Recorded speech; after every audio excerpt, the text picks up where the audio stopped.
Hi, so joining me today I've got Scott Dawson, who's one of our principal consultants in our hydrology team, and later on I've got Doug Moulton, who's our Director of Planning, who's operating all the way across the UK.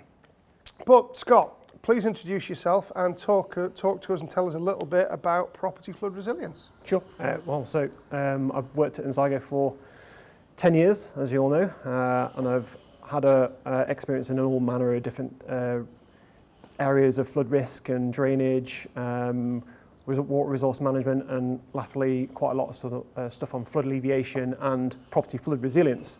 So we've done quite a lot of work in the local area. We're in Barnsley today, so there's a couple of real hotspots in Barnsley that suffer a lot of flooding, being in the area of Low Valley and Wunwell and Lundwood. And Enzygo were brought on to help Barnsley Council at the time with the 2019 DEFRA scheme.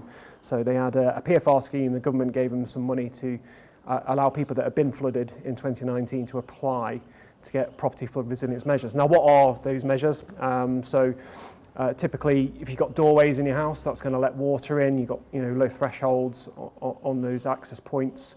You might have air bricks in the side of your property. If you've got a suspended floor, that might let water in, or pipe work, or cables coming into your property. So you need to have an appreciation of where all those things are, and you'll need somebody who has a bit of experience looking around your building to see where there might be some vulnerabilities, and then follow a set criteria that's set out by DEFRA guidance in order for you to then direct a contractor that fits these measures. They can come in and they'll have more of an idea of what they're looking at. And where Enzygo's an advantage is because we're flood risk consultants, we're also able to take some flood risks data and understand the impact of flooding on the property with or without those measures, and we can say fairly confidently whether the height of those measures are actually going to stop water getting in the property for a set return period. And that's pretty important, isn't it? Because when you're looking at flooding's dynamic. We often hear people talk about different things like a 1% flood event or a 1 in 100 flood event, and there's different types of flooding.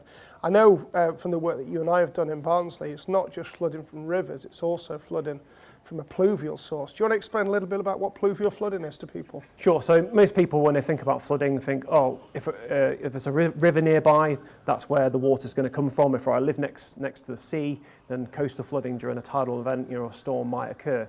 But a lot of people forget that a lot of the area that we live in, urbanised areas in particular, are covered in concrete and tarmac, and that water, where it originally, before it was developed, would have formed in natural flow pathways or followed little watercourses that have been removed. Therefore, that water can't go anywhere, and it will sit within highways, and that's we call pluvial or surface water flooding. So if you ever look at surface water maps, a lot of those routes tend to follow highways and roadways near where your property is.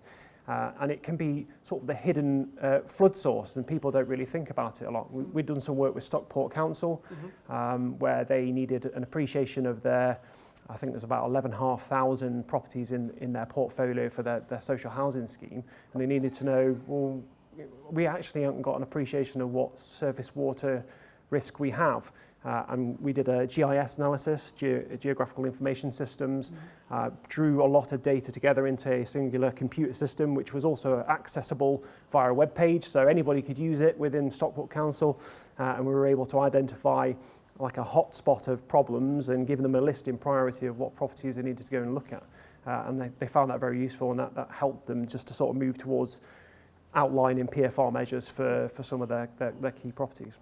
That's good. And in your specialism in terms of flood risk hydrology, water management, your professional association is the Chartered Institution of Water and Environmental Management, and you and a couple of your colleagues are a small number of people who are accredited to look at and to install and to monitor property flood resilience measures. Do you want to talk to us a little bit about how that works? Yeah, so the industry is not a young industry. There's a lot of people that have been doing a lot of work in property flood resilience for years, 20 plus years.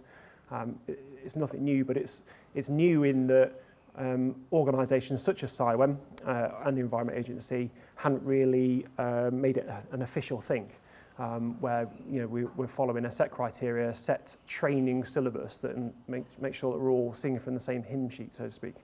So CIWEM and Environment Agency came together a couple of years ago and have put together a core module for property flood resilience inspectors and contractors as well. So I attended the first sessions that they did on that, and I understand there's going to be a number of other core modules coming out at some point when they can put them together.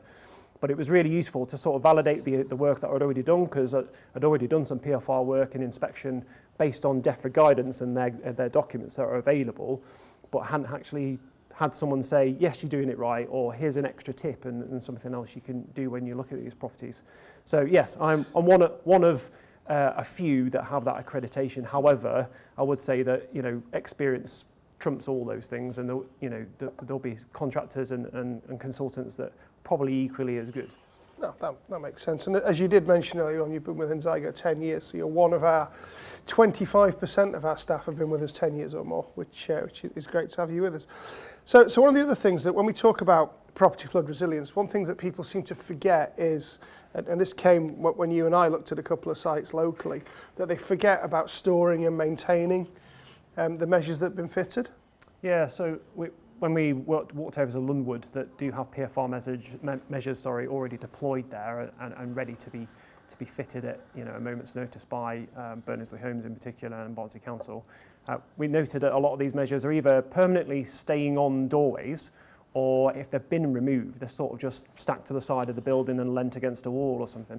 A lot of these measures rely on rubber parts to make sure that they seal properly, and if they're left out in direct UV or sunshine, they'll eventually perish. So when you do come to fit them, they won't work in the way that they were designed. And you're quite right in that case, because when you were looking at that, you've been asked to advise on that, on how to better make sure resilience. And one of your things that I think your conclusion was that storing, maintaining them and making sure they had regular maintenance to make sure when they needed to be deployed, they would actually work. Yeah, absolutely. Excellent. Yeah. So when we're talking more about things, we often hear a lot of people talk about things like flood warning and evacuation planning, and I know you've done quite a lot of flood warning evacuation planning for holiday parks, for different sorts of industries. Do you want to talk us through a little bit about what a flood warning evacuation plan is and some of your experience as to how when they worked for flooding? Sure. So a flood evacuation management plan, or flood warning evacuation plan, they have several names, is really a key anchor piece of document. It should be really simple to follow and understand. That gives a basic background of the flood risk issues that affect a particular property. So, for a business, you'll have a plan like a fire plan that will be your flood plan.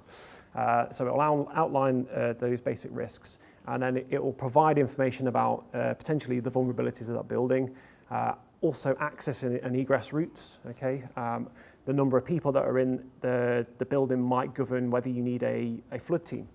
So you might appoint a flood warden, or a number of flood wardens on a rotation that will be responsible for accessing the plan, ensuring that any PFR measures are fitted, etc., and that they have briefed staff where they should be going at specific times. And there should also be a contact for receiving information as well. So the Environment Agency have a scheme that the flood warnings direct scheme that basically sends you push messages or text messages. It gives you a phone call. I've been receiving them this weekend already for areas down on the East Coast, East Anglia. You get a phone call. It even leaves you a voicemail message to tell you that there's flooding expected in your area, and you need to start following an action plan. And that plan is something that will give you all the way from flood alert all the way down to severe flood warning, where flooding is pretty much guaranteed is going to happen, and what kind of actions you need to undertake at that point. So it's a point of reference.